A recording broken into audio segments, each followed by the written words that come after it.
Hello, welcome to Ray-ality TV. I'm Raymond Bakari. Today I'm joined by one of two Providence Ward 5 City Council candidates, Jackie Goldman. Jackie is primarying City Councilwoman Jo Ann-Ryan, who is the incumbent in Ward 5.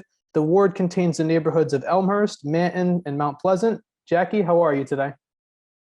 Doing well. Thanks so much for having me. How are you? I'm doing great, and it's good to have you on. My first question here, can you tell those watching a little bit about yourself and why you're best to represent the ward? Absolutely. So as you said, my name is Jackie Goldman. I am a queer and non-binary person running to be a city councilor in Ward 5. By day, I do overdose prevention work. And through that and just kind of living in the city, I've been able to see a lot of the ways in which our current government doesn't work for everyday people.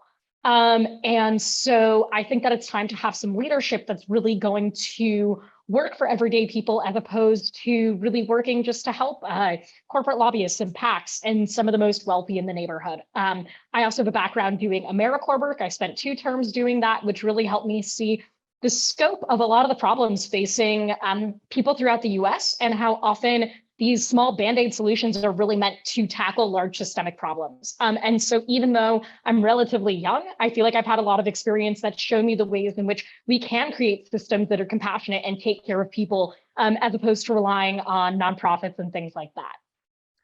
I think this is one of the only wards out of the 15 so far where the incumbent is being primaried in this election cycle. So I have to ask this, what letter grade would you give Councilwoman Ryan in terms of job performance so far on a scale of grades A to F?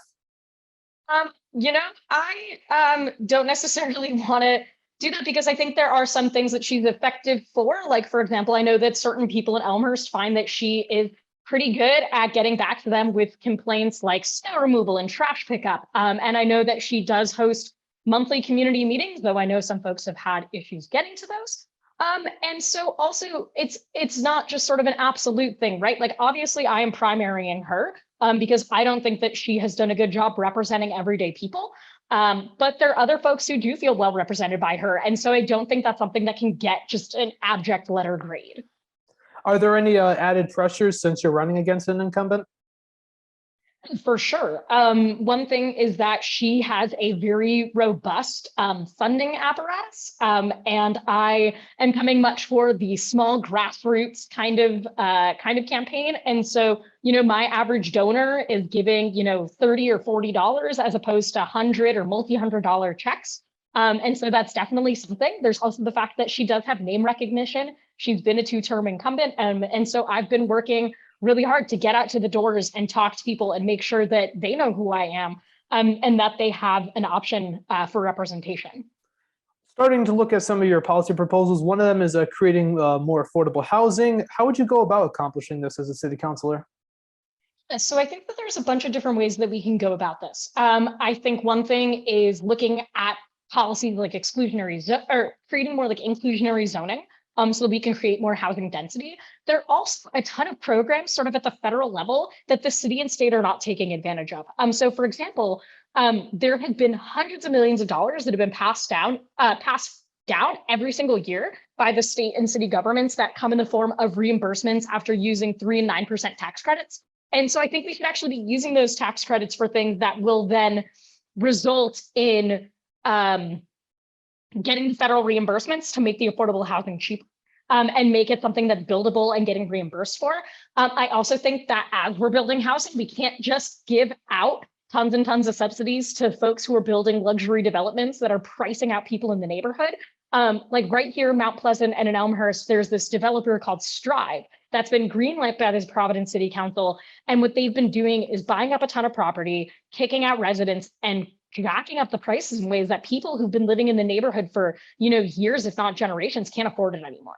And so I think that it's looking at those kinds of predatory practices and also making sure that like current landlords who are providing substandard housing are facing, some sort of consequences of it. I mean, there's not a lot of regulation. So it's both building more housing, creating zoning policies that let us do that, and also making sure that there's some enforcement to make sure that people who are currently landlords are providing standard housing for their people. I know too many people who are in apartments that have been condemned or are unlivable and things like that. And so we can't just make the housing, but we have to ensure that it is standard and provides people with dignity and safety. Education is also another one of your main policies, policy proposals that you want to focus on. Where do you stand on creating an elected school committee in Providence? I'm very much for creating an elected school committee in Providence. And that's something that when I go to the doors, people always are like, yes, we need that elected school committee. In terms of other education priorities, I think that the city needs to be asking a lot more from the state. When you look at the funding formula, you can see that a lot of the urban school districts are not getting their share.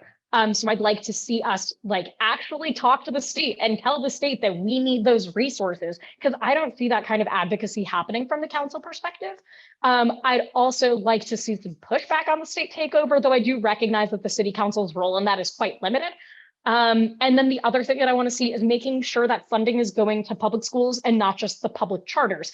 I think school choice is important, especially when our public schools are not getting the funding and the care that they need, but we shouldn't be doing that in a way that then harms public education. So I know that's a little bit out of scope from the question you just asked, but yes, I'm here for elected school boards and a bunch of other changes to the school system. No worries. And actually, something you alluded to in the answer is actually part of my next question, which is about the state takeover. I know you're an advocate of ending the state takeover of the Providence Public School District. Can you explain for those watching why you believe the school system should be handed back to the city? Yeah. So I think that, so I understand that back in 2018, when the report came out from Johns Hopkins, everyone was shocked to see everything that was happening in the school system and that the school system wasn't getting adequate funding, adequate resources, and that they weren't performing. And I do think that that's a serious issue, and I'm not trying to minimize that. But I don't think that the answer was to hand the school over to a group of people who are not ingrained in what's going on in Providence. And so I think that since then, we haven't seen those improvements. We're seeing a lot of ineffective leadership. I mean, the amount of scandal that's come from the Department of Education has been really serious. And so I think that like they're not doing an effective job. And the better thing would be to get that school system back in the hands of the people of Providence. I one other topic you had talked about 2 answers ago was charter schools. This is a big issue when it comes to Providence politics. It has strong views for both the pro and sort of anti-charter crowds. Are you for or against the expansion of charter schools in the city, and why or why not? Yeah, so that is a big and complicated question, and is also just as much like a state policy question as it is a city policy question. I don't think we should be granting more charters. As I said, I think that charters do have a place in offering school choice, especially to low income and like communities of color. At the same time, I think that those are happening at the expense of the public schools. And we can see this, that like there are mayoral charters that have literally taken over public school buildings. And so I think that we need to invest in an education that an education system that everyone can access, and not just the certain people who get into the charters. And so I don't want to see a more charter expansion in Providence. I want to see us like really invest those resources into public schools. And if anything, like, yeah, it almost feels like a diversion of resources and infrastructure.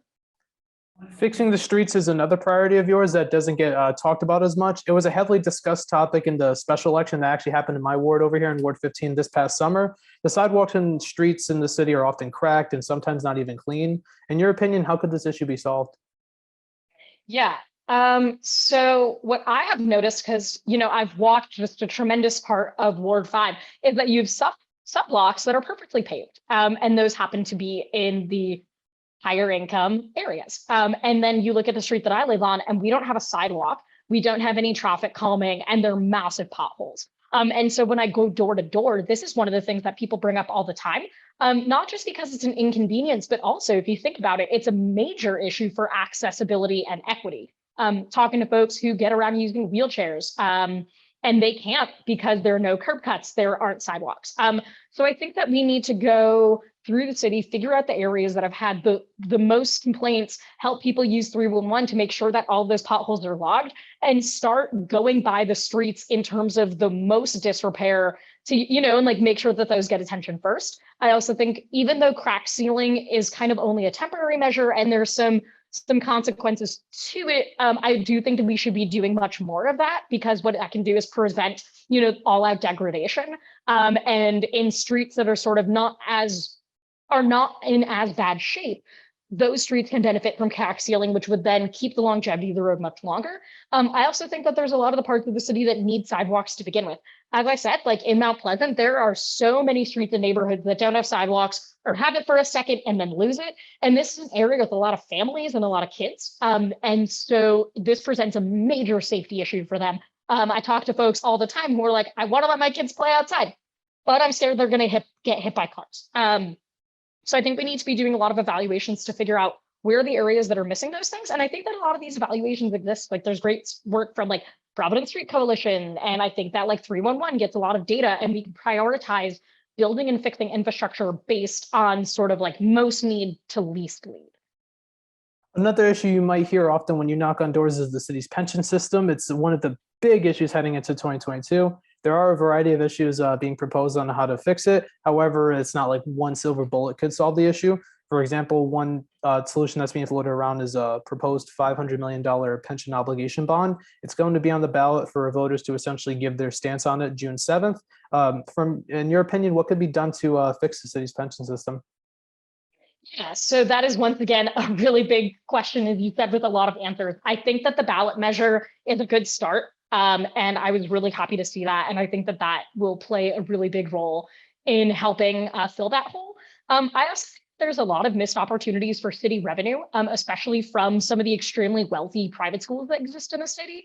And so because we have not taxed them, and even things like the pilot program are far under taxing those institutions, what we should be doing is actually making them pay their fair share, because what's happening instead is we're saddling that on property owners and car owners and things like that. And that's not the same source of income that it would be if we tax these institutions.